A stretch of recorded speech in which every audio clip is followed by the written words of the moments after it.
تین تین انگلیاں پیٹ جن کا لگنا، یہ کہہ رہے ہیں کہ اگر رہ جائے تو پھر سجدے سہو لازم ہوتا ہے، کیا ہو؟ فتاوی امجدیہ میں مفتی امجد علی اعظمی رحمۃ اللہ تعالی علیہ نے جہاں یہ مسئلہ ذکر فرمایا ہے کہ سجدے میں ہر پاؤں کی 3 انگلیوں کا جو پیٹ ہے، یعنی وہ حصہ جو نارمل زمین پر پاؤں رکھنے کی صورت میں جو انگلیوں کے جو تلوے جن کو ہم کہہ سکتے ہیں، تو یہ انگلیوں کا نرم حصہ یہ زمین پہ لگا ہونا، یہ ہر ایک پاؤں کی کم از کم 3 انگلیوں کا پیٹ لگنا واجب ہے۔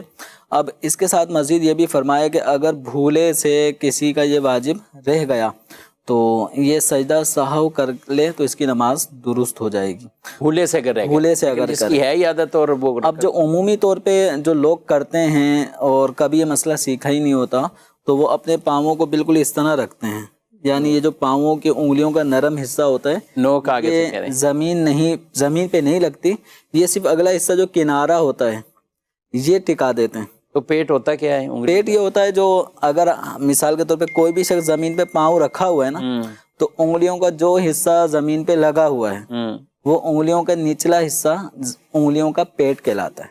تو وہ موڑنے کی صورت میں لگے گا یا ویسے ہی کھڑے کھڑے ہی لگ جائے گا؟ کھڑے کھڑے تو دیکھیں نہیں لگ رہا نا، مثال کے طور پہ یہ اگر ہے تو یہ نہیں لگ رہا، اب اس کے لیے ان کو موڑنا ہی پڑے گا۔ اچھا، تو جب موڑیں گے تبھی جو انگلیوں کا پیٹ ہے وہ زمین پہ لگے گا اور یہ واجب کی ادائیگی ہوگی۔ تو 10 انگلیاں جو دونوں پاؤں کی 5 انگلیوں میں سے ایک کم از کم انگلی کا پیٹ لگنا یہ فرض یا شرط قرار دیا گیا ہے نماز میں سجدے کے لیے، اور ہر پاؤں کی 3 انگلیوں کا پیٹ لگنا وہ اسی صورت میں ہوگا کہ زمین پہ انگلیاں مڑی ہوئی ہوں، تو یہ واجب ہے۔